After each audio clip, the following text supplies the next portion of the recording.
चंद्रमा का जन्म कैसे हुआ और आखिर क्यों हम उन्हें चंदा मामा कहकर बुलाते हैं। सुनो प्यारे दर्शकों, बैठो मेरे पास और सुनो एक ऐसी कहानी जो आज तक किसी ने नहीं सुनी होगी। जब भी रात को आसमान में चांद निकलता है तो हम सब मिलकर कहते हैं चंदा मामा आ गए। लेकिन क्या आपने कभी सोचा है कि यह चंदा मामा कौन है? कैसे बने वह हमारे प्यारे मामा? आज मैं आपको उनकी सच्ची कहानी सुनाता हूँ। एक ऐसी कहानी जो दिल को छू जाएगी, आंखों में आंसू ला देगी और मन में एक अजीब सी शांति भर देगी। नमस्कार प्यारे दर्शकों, मैं अर्जुन एक बार फिर आपका हार्दिक स्वागत करता हूं आपके अपने चैनल ज्ञान सागर में। दोस्तों, आज हम एक नई कहानी और एक नया वीडियो लेकर आपकी सेवा में उपस्थित हुए हैं। आज की कथा अत्यंत ज्ञानवर्धक और प्रेरणादायक है। कथा शुरू करने से पहले आपसे एक विनम्र निवेदन है। शास्त्रों में कहा गया है कि अधूरी छोड़ी गई कथा दुख और पाप का कारण बनती है, इसलिए इसे अंत तक अवश्य सुनें और अगर आप अपनी माँ से सच्चा प्रेम करते हैं तो इस वीडियो को लाइक करें। हमारे चैनल ज्ञान सागर को सब्सक्राइब करें और कमेंट में माँ लिखकर अपना समर्थन दें। तो आइए बिना किसी विलंब के आरंभ करते हैं आज की प्रेरणादायक कथा। बहुत समय पहले की बात है, जब ये संसार नया नया बना था, जब धरती माता अभी भी अपने बच्चों को संभालना सीख रही थी। तब ब्रह्मा जी ने एक अद्भुत रचना की थी। उन्होंने अपने मन से, अपनी शुद्ध चेतना से एक ऐसे देव को जन्म दिया जो प्रकाश और शीतलता दोनों का स्वामी था। उस देव का नाम था चंद्रदेव। जब वे पहली बार अवतरित हुए तो पूरा आकाश उनके तेज से जगमगा उठा। लेकिन ये तेज सूर्य के तेज जैसा तप्त नहीं था। ये तो माँ के प्यार जैसा मधुर और शीतल था, जैसे किसी माँ का हाथ अपने बुखार में तप्त बच्चे के माथे पर रखा जाता है। ब्रह्मा जी ने चंद्रदेव को देखा और मुस्कुराए। उन्होंने कहा, वत्स चंद्र, तुम्हारा जन्म केवल आकाश को रोशन करने के लिए नहीं हुआ है। तुम्हारे भीतर एक विशेष शक्ति है, करुणा की शक्ति। तुम सबके दुख समझ सकोगे, सबका दर्द महसूस कर सकोगे, और इसलिए तुम सिर्फ एक देव नहीं बल्कि सबके रक्षक बनोगे। चंद्रदेव ने विनम्रता से सिर झुकाया। उनके मन में एक अजीब सी बेचैनी थी। वो समझ नहीं पा रहे थे कि यह करुणा की शक्ति उनके लिए वरदान होगी या श्राप। जब चंद्रदेव पहली बार धरती के ऊपर आकाश में चमके तो नीचे धरती पर एक अद्भुत नजारा था। सूर्यास्त के बाद अंधकार में डूबी धरती पर अचानक एक मधुर प्रकाश बिखरा। ये प्रकाश इतना कोमल था कि छोटे बच्चे भी इसे देखकर डरते नहीं थे बल्कि खुशी से तालियां बजाते थे। धरती के पहले इंसान जिन्हें देवताओं ने अपना आशीर्वाद दिया था, वे भी इस नए प्रकाश को देखकर हैरान थे। एक बूढ़ा मनुष्य जिसके बाल सफेद हो चुके थे और जिसकी आंखें थकी हुई थी, उसने आकाश की ओर देखा। वो बूढ़ा व्यक्ति धीमी आवाज में बोला, अरे ये कौन सा देव है जो इतनी शीतलता से हम पर अपनी कृपा बरसा रहा है? उसके पास ही उसकी पत्नी बैठी थी, जो अपने नवजात बच्चे को दूध पिला रही थी। बच्चा दिन भर रोता रहता था, लेकिन चंद्र की रोशनी पड़ते ही वो शांत हो गया और मुस्कुराने लगा। बूढ़ी औरत ने कहा, देखो जी, हमारा बच्चा कितना खुश हो गया है। लगता है ये देव हमारे बच्चों का बहुत ख्याल रखते हैं, जैसे कोई मामा अपने भांजे भतीजों का ख्याल रखता है। बस यहीं से शुरू हुआ था। धरती के पहले इंसानों ने चंद्रदेव को मामा कहकर पुकारा, और धीरे धीरे ये नाम इतना मधुर लगा कि पूरी धरती पर फैल गया। लेकिन चंद्रदेव की असली परीक्षा तब शुरू हुई जब उन्होंने धरती पर पहली बार दुख देखा। एक रात जब चंद्रदेव अपनी पूरी चमक के साथ आकाश में विराजमान थे, उन्होंने नीचे धरती पर एक दृश्य देखा जिसने उनका दिल दहला दिया। एक छोटा बच्चा जो अभी ठीक से चलना भी नहीं सीखा था, वो अपनी मृत माँ के पास बैठकर रो रहा था। बच्चे की माँ की मृत्यु बुखार से हुई थी। गांव के लोग उसे दफनाने की तैयारी कर रहे थे, लेकिन वो मासूम बच्चा समझ नहीं पा रहा था कि उसकी माँ क्यों उसका जवाब नहीं दे रही, क्यों वो उठकर उसे गोदी में नहीं उठा रही। चंद्रदेव का दिल करुणा से भर गया। उन्हें लगा जैसे उनके सीने में हजारों सुई चुभ रही हो। वह चाहते थे कि किसी तरह नीचे जाकर उस बच्चे को गले लगाएं, उसे चुप कराएं, लेकिन वह तो आकाश में बंधे हुए थे। उन्होंने अपनी पूरी शक्ति लगाकर अपनी चांदनी को और भी मधुर और शीतल बनाया। उन्होंने अपनी रोशनी में इतना प्रेम भरा कि वो बच्चा धीरे धीरे शांत होने लगा। चांदनी में बैठा वो बच्चा अपनी छोटी सी उंगली आसमान की तरफ उठाकर बड़बड़ाने लगा। बच्चा कह रहा था, मामा मामा, जैसे वो चंद्रदेव से कह रहा हो कि अब आप ही मेरे मामा हैं, अब आप ही मेरा ख्याल रखिएगा। उस दिन चंद्रदेव ने निर्णय लिया। उन्होंने मन में प्रण किया कि वे धरती के हर अनाथ बच्चे, हर दुखी माँ, हर परेशान पिता के लिए एक मामा बनेंगे। वो सबके दुख में साथी बनेंगे, सबकी खुशी में शामिल होंगे। लेकिन चंद्रदेव का सबसे बड़ा संकट तब आया जब वे दक्ष प्रजापति की 27 पुत्रियों से विवाह के बंधन में बंधे। यह विवाह कोई साधारण विवाह नहीं था। ये 27 कन्याएं दरअसल 27 नक्षत्र थी, जिनसे चंद्रदेव का विवाह पूरे ब्रह्मांड की व्यवस्था के लिए आवश्यक था। ये 27 बेटियां थीं। 27 नक्षत्र अश्विनी, भरणी, कृतिका, रोहिणी, मृगशिरा, आर्द्रा, पुनर्वसु, पुष्य, आश्लेषा, मघा, पूर्वा, फाल्गुनी, उत्तरा फाल्गुनी, हस्तित्रा, स्वाति, विशाखा, अनुराधा, ज्येष्ठा, मूल, पूर्वाषाढ़ा, उत्तराषाढ़ा, श्रवण, धनिष्ठा, शतभिषा, पूर्वा भाद्रपद, उत्तरा भाद्रपद और रेवती। दक्ष प्रजापति ने चंद्रदेव से कहा था, वत्स, तुम्हें अपनी सभी 27 पत्नियों के साथ समान व्यवहार करना होगा, किसी के साथ पक्षपात नहीं करना होगा। चंद्रदेव ने हाँ में सिर हिलाया था, लेकिन उन्होंने नहीं सोचा था कि प्रेम कोई ऐसी चीज है जिसे नियंत्रित नहीं किया जा सकता। 27 नक्षत्रों में से एक था रोहिणी। रोहिणी इतनी सुंदर थी, इतनी मधुर थी कि चंद्रदेव का दिल उसी के पास ठहर गया। वह रोहिणी के साथ ज्यादा समय बिताने लगे। दूसरी नक्षत्रों को लगा कि चंद्रदेव उनकी उपेक्षा कर रहे हैं। बाकी 26 नक्षत्रों ने अपने पिता दक्ष प्रजापति के पास जाकर शिकायत की। दक्ष को बहुत गुस्सा आया। उन्होंने चंद्रदेव को बुलाकर कहा, तुमने मेरी बेटियों के साथ न्याय नहीं किया, तुमने प्रेम में पक्षपात किया है। चंद्रदेव ने कहा, प्रजापति जी, प्रेम तो अपने आप होता है। मैं रोहिणी से ज्यादा प्रेम इसलिए नहीं करता कि मैं दूसरों से कम प्रेम करता हूँ, बल्कि रोहिणी में मुझे कुछ ऐसा दिखता है जो मेरे दिल को छू जाता है। लेकिन दक्ष प्रजापति का गुस्सा शांत नहीं हुआ। उन्होंने कहा, चंद्र, तुम्हारा ये पक्षपात स्वीकार नहीं है। मैं तुम्हें श्राप देता हूँ कि तुम्हारा तेज हर दिन कम होता जाएगा, तुम धीरे धीरे अंधकार में समा जाओगे। ये श्राप सुनकर चंद्रदेव के होश उड़ गए। उनकी आंखों में आंसू आ गए। वह जानते थे कि अगर उनका तेज ही खत्म हो जाएगा तो वे धरती के बच्चों को कैसे रोशनी दे पाएंगे, वे कैसे उनके मामा बने रह पाएंगे।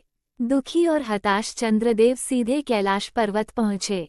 वहाँ भगवान शिव तपस्या में लीन थे। चंद्रदेव ने भगवान शिव के चरणों में सिर रखकर अपनी सारी व्यथा कह सुनाई। चंद्रदेव ने कहा, प्रभु, मैं जानता हूँ कि मैंने गलती की है, लेकिन ये गलती प्रेम की वजह से हुई है, घमंड या अहंकार की वजह से नहीं।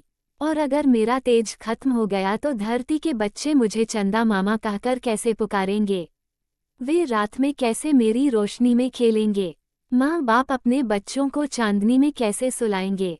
भगवान शिव का दिल पिघल गया। उन्होंने देखा कि चंद्रदेव की पीड़ा सच्ची है और इसमें सिर्फ अपने लिए चिंता नहीं बल्कि दूसरों के लिए करुणा है।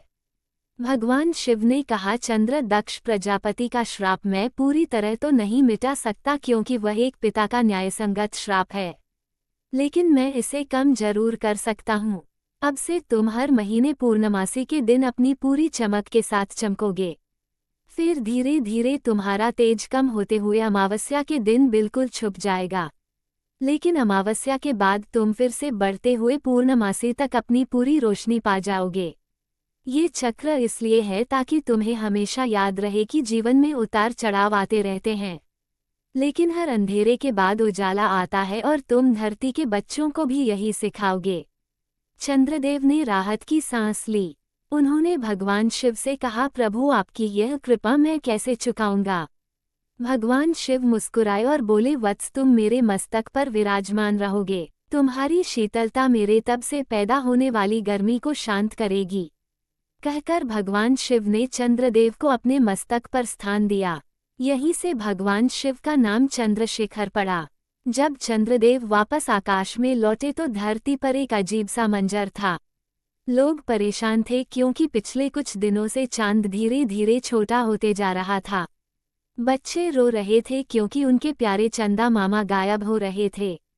एक छोटी बच्ची जो अभी अभी बोलना सीखी थी वो रोज रात को छत पर जाकर आसमान की तरफ देखकर कहती थी, चंदा मामा आप कहाँ चले गए, वापस आइए ना, मुझे डर लग रहा है। चंद्रदेव का दिल रो पड़ा। वे जानते थे कि अब वे पहले जैसे हमेशा पूरी चमक के साथ नहीं रह सकते, लेकिन उन्होंने निर्णय लिया कि वे अपनी इस कमी को अपनी शक्ति बनाएंगे। जब चंद्रदेव घटते गए और अमावस्या का दिन आया तो धरती पर घना अंधकार छा गया। लेकिन चंद्रदेव ने अपनी अदृश्य उपस्थिति से धरती पर एक अलग तरह की शांति भेजी। लोगों को लगा कि अंधकार में भी कोई उनकी रक्षा कर रहा है। और जब चंद्रदेव फिर से उगना शुरू हुए तो धरती पर जो खुशी फैली वो पहले कभी नहीं देखी गई थी। बच्चे खुशी से नाचने लगे। माँ बाप ने समझाया, देखो बच्चों, चंदा मामा सिखा रहे हैं कि जिंदगी में कभी कभी मुश्किल के दिन आते हैं, लेकिन धैर्य रखो, वे फिर से अपनी पूरी रोशनी के साथ आएंगे। अब चंद्रदेव और धरती के लोगों के बीच का रिश्ता पहले से कहीं ज्यादा गहरा हो गया था। पहले लोग चंद्रदेव को सिर्फ रोशनी के लिए पसंद करते थे, अब वे उनके दुख को भी समझने लगे थे, उनकी मजबूरी को भी स्वीकार करने लगे थे। जब चंद्रदेव पूर्णमासी की रात पूरी चमक के साथ चमकते तो धरती पर त्योहार मनाया जाता, लेकिन जब वे घटने लगते तो लोग प्रार्थना करते, चंदा मामा आप परेशान मत होइए, हम जानते हैं कि आप हमसे प्यार करते हैं, आप जल्दी वापस आइएगा। एक दिन एक बूढ़ा आदमी अपने पोते से कह रहा था, बेटा चंदा मामा हमें जिंदगी का सबसे बड़ा सबक सिखाते हैं। वो बताते हैं कि कोई भी व्यक्ति हमेशा एक जैसा नहीं रहता, कभी खुशी होती है, कभी गम होता है, लेकिन जैसे चंदा मामा हार नहीं मानते और फिर से चमकते हैं, वैसे ही हमें भी हार नहीं मानना चाहिए। छोटे बच्चे ने पूछा, दादाजी लेकिन चंदा मामा को दुख क्यों होता है? बूढ़े आदमी ने बच्चे को गले लगाकर कहा, बेटा चंदा मामा का दुख भी हमारे लिए ही है। जब वो घटते हैं तो वो हमें सिखाते हैं कि मुश्किल वक्त में धैर्य रखना चाहिए, और जब वह बढ़ते हैं तो वह हमें उम्मीद देते हैं कि बुरा वक्त हमेशा के लिए नहीं रहता। जब भगवान राम धरती पर अवतरित हुए तो चंद्रदेव ने उनमें अपने आराध्य देव को पहचाना। राम जी जब वनवास में थे तो चंद्रदेव ने उनकी विशेष सेवा की।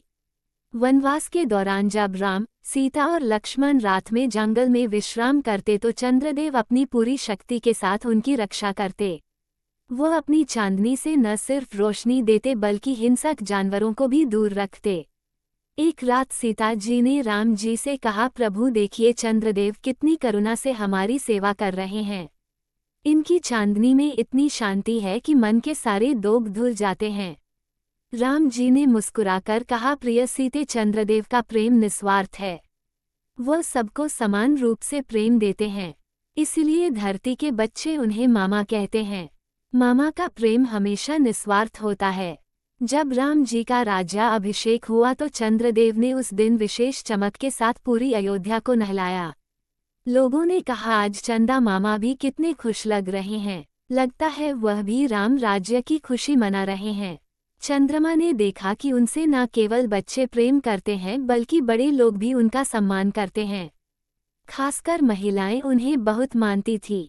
एक दिन चंद्रमा ने देखा कि कुछ महिलाएं पूरे दिन उपवास रखकर शाम को उनकी प्रतीक्षा कर रही है। जब चंद्रमा निकले तो महिलाओं ने उन्हें देखकर अपना उपवास तोड़ा। चंद्रमा को पता चला कि यह करवा चौथ का त्योहार है। महिलाएं अपने पति की लंबी उम्र के लिए चंद्रमा की पूजा करती हैं और उन्हें देखने के बाद ही अपना उपवास तोड़ती है। ये जानकर चंद्रमा को बहुत खुशी हुई कि लोग उन्हें इतना मानते हैं। उन्होंने निश्चय किया कि वे करवा चौथ के दिन जल्दी निकलेंगे ताकि महिलाओं को ज्यादा इंतजार ना करना पड़े। एक दिन रोहिणी ने चंद्रमा से कहा, प्रियतम मैं चाहती हूँ कि आप मेरी बहनों के साथ भी समय बिताएं। सच्चा प्रेम बांटने से बढ़ता है, कम नहीं होता। चंद्रमा को रोहिणी की यह बात बहुत अच्छी लगी। उन्होंने कहा, रोहिणी तुम्हारा हृदय कितना बड़ा है, मैं तुम्हारे इस त्याग को कभी नहीं भूलूंगा। इसके बाद चंद्रमा ने अपनी सभी पत्नियों के साथ समान समय बिताना शुरू किया। हर नक्षत्र के साथ वे कुछ समय बिताते। यही कारण है कि चंद्रमा अलग अलग नक्षत्रों में भ्रमण करते रहते हैं। रोहिणी नक्षत्र आज भी चंद्रमा के सबसे करीब है, लेकिन अब ये करीबी अन्याय पर आधारित नहीं है बल्कि रोहिणी के त्याग और समर्पण पर आधारित है। चंद्रमा ने देखा कि उनकी चांदनी में न केवल बच्चे खेलते हैं बल्कि साधु संत भी तपस्या करते हैं।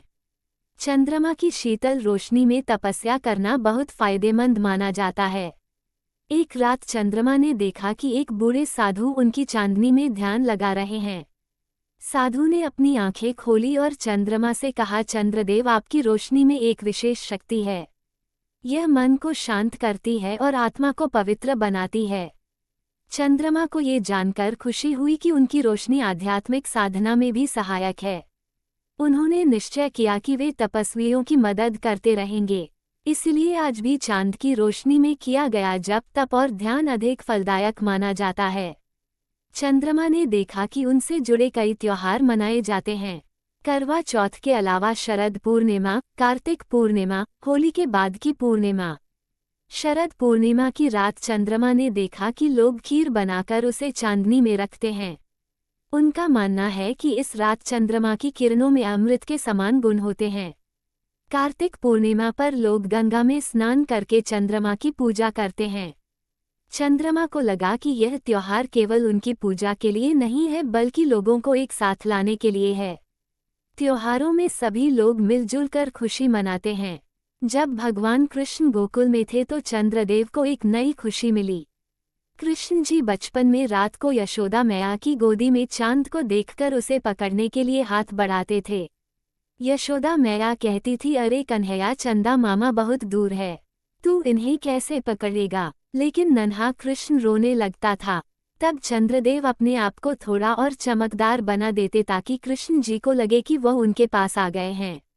एक रात कृष्ण जी ने चंद्रदेव से कहा, चंदा मामा, आप मेरे साथ खेलिए ना। चंद्रदेव ने अपनी चांदनी के साथ एक खेल शुरू किया। वो अपनी रोशनी को कभी तेज करते, कभी मंद करते। कृष्ण जी खुशी से ताली बजाते और हंसते।